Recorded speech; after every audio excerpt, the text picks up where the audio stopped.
ጾም ምስ እግዚአብሔር ጥሜት ድማ ምስ ከብዲ ካብ እግዚአብሔር አቦና ካብ ጎይታና መድኃኒትና ኢየሱስ ክርስቶስ ጸጋና ሰላም ንዓኹም ይኹን ለማዓንቲ ድማ ስለ ጾም ክነዋግዒና ንሕና ክርስቲያናት ምጻውና ዘይተርፈና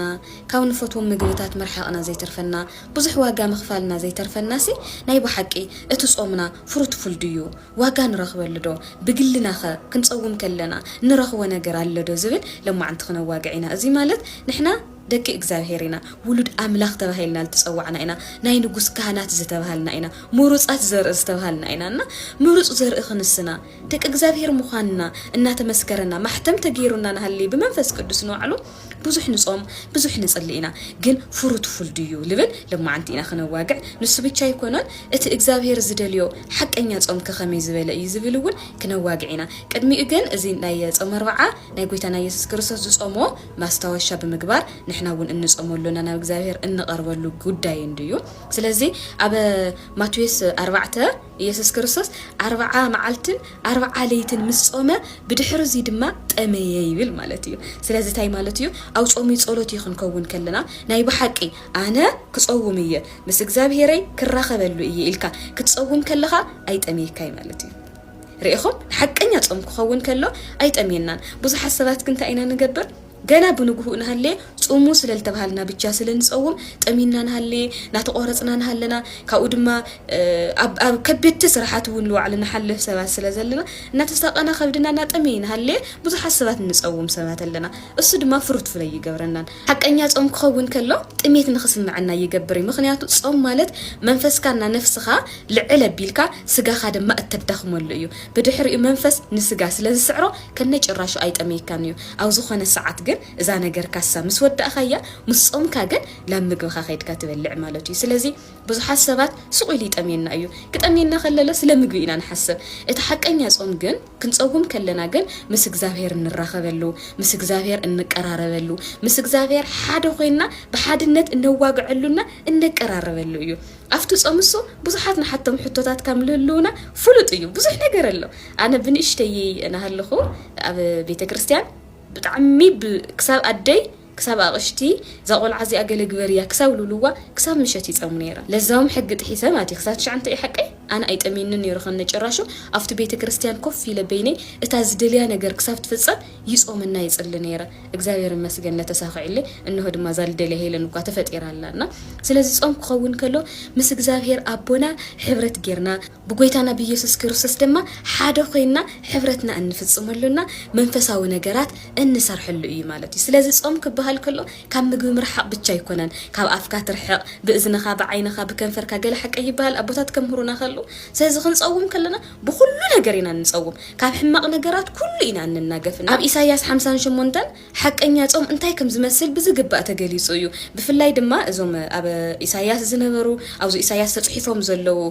ህዝቢ እግዚአብሔር ንባዕሎም ኢሎም ይጾሙ ከም ዝነበሩ በቃቲ እግዚአብሔር ዝደልዩ ዓይነት ጾም ዘይኮነሲ ባዕሎም ዝደልዩ ዓይነት ጾም ይጾሙ ከም ዝነበሩ بدم بغير بعلو እግዚአብሔር استناغرو إينا ኢሳይያስ ተዛረበ ዝኾነስ እግዚአብሔር ተዛረበ ቃል ያው ዝዘሎና ከም ምዕራፍ 6 ወላ ተጀሚርናዮ እቲ ሓቀኛ ጾም ከመይ ዝበለ ምዃኑ እቲ እግዚአብሔር ዝቕበሎ ጾም ከመይ ዝበለ ምዃኑ ይገልጸና እዩ ልዕል ኢልካ ግን እዞም ሰባት እዚኣቶም ንጾም ኢና ይብሉ እርሰ በርሶም ይባኣሱ ብዙሕ ነገር ይገብሩ ንዞም ባሪኦም ይቅጥቅጡ ሓመድ ይገብሩ ወጭ ይገብሩ ብዙሕ ነገር ይገብሩ ግን ከእግዚአብሔር ለምንታይ ኢለ ይሰምዕና ነው ጸርጸር ይገብሩ ዋ ታይ ለኸሰምዓኩም ናይ ባዕልኩም ጾምኩም ጾም ዘለኹም ኢሉ ካብ 6 ጀሚረ ግን ከምዚ ይብሎም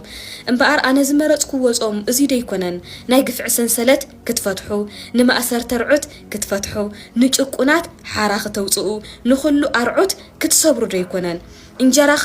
ንጥሙይ ከተካፍል ነቶም ዝተሰደዱ ድኻታት ኣብ ቤትካ ከተእቱ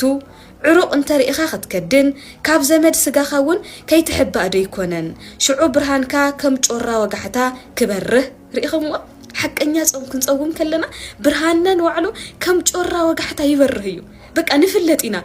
እስጢፋኖስ ትዝክርዎ ዶ እናተቀተለን ሃሊ እና ሞተን ሃሊ ገጹና መልአክ ተቀይሩዎም ነበር ይብልና ተሐቀኛ ጾም ክንጾም ከለና ርኢኹም ሃም ጮራ ወጋሕታ ነው ዋዕሉ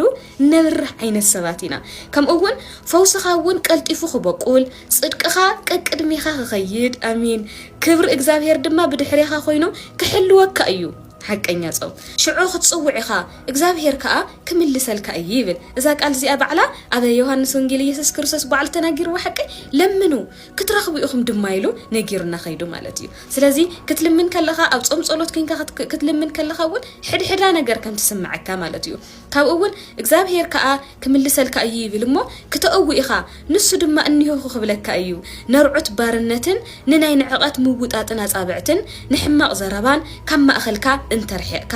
ካብ ናይ ነፍስኻ ንጥዊን ተመቐልካ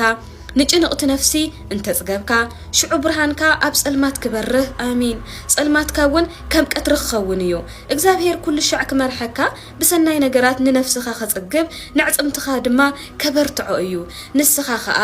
ማይ ከም ዝሰተየ ኣታኽልቲ ከምቲ ማይ ዘይነጽፍ ዓይኒ ማይ ክትከውን ኢኻ ደቅኻ ነቲ ቀደም ዝዓነወ ክነድቁ እዮም መሰረት ናይ ብዙሓት ትውልድታት ክትقوم ኢኻ ንስኻ ከዓ ነዳቕ ፍሩስን ናይ መንበሪ መንገዲ መዕረይን ተቢልካ ክትጽዋዕ ኢኻ ይብል አሜን ንትግራይ ይግበረና ትግራይ ፈሪሳ እያ ትግራይ ዓንያትና እያ ሕጂ ድማ ንሕና በዚ ጾምና እዚ መንገዲ ዕረይትና ነዳቕቲ ፍሩሳት ክንከውን ይግብአና እግዚአብሔር ነንበኩውን ሃለኹ ከመይ ከም ተባረኽኩ ክነግረኩም አይኸለንና በይኔ ደስ ይሉና ክሓልፍ ስለዘይደለኹ እዋግዕኩም ዘና መጨረሻ ኳስ ተኣኽለና ልፈረሰ ለዓነወ ክነድቕ መንገዲ ድማ ክንዕረየሉ እዩ ጾም ስለዚ ኣብ ጾም ጊዜ ናተጻራርፍኩም ናተባኣስኩም ናጠሚየኩም ልዋዕሉን ሃለ ልጠሚየኩም ዘሎ ናይ በሓቂ ምስ እግዚአብሔር ከዋግዑሉ እየ መንፈሳዊ ነገራት ትሰርሑሉ ተኾንኩም ጾም ኣይጠሚየኩምን ኣደይና ለምነት ያ ትብልዕኒ ነይራ ሲሪየስ ኮይነ ጾም ከነይ ጭራሽ ኣይጠሚኒ ይሓድር ይውዕል ንገርዋ ሕተትዋ ኸይዱ ኣደይ ከነይ ጭራሽ ኢለ ይጠሚኒ ነይሩና ምኽንያቱ ዝደልዮ ነገር ኣሎ መንፈሳዊ ነገር ኣብ ጾም ክትሰርሑ ከለኹም ከነይ ጭራሽ ኣይጠሚየኩምን ምኽንያቱ ምስ እግዚአብሔር ይኹም ንይኹም ምኽንያቱ ምስ እግዚአብሔር ይኹም ንይኹም በቃ ምንም ምኽንያት ይብለን ምስ እግዚአብሔር ክትከውን ከለኻ ምግቢ ገለገል ልበሃል ነገር የለን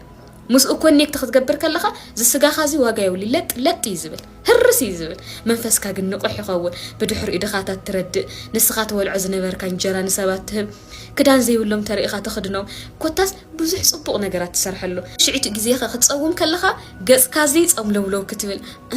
أي فك أدكاي قويتانا يسوس أم ماتيوس شدشتون بزعوات أم نجيرنا إخن تصوم كلنا ما نمسوي يفلتنا حزن عمل يصوم دي يصوم ما نمسوي أي فلتي بايزوه ما نمسوي أي فلتكاي مسك زاوية بتجي أخا كونيك تتجاور له تاخد حافظ زلك أنا جرول تحفزنا سلازم حواتي حمسان حمشتن معلتي يصبيكم الله دحر حزز أمنا كتصوموا خلهم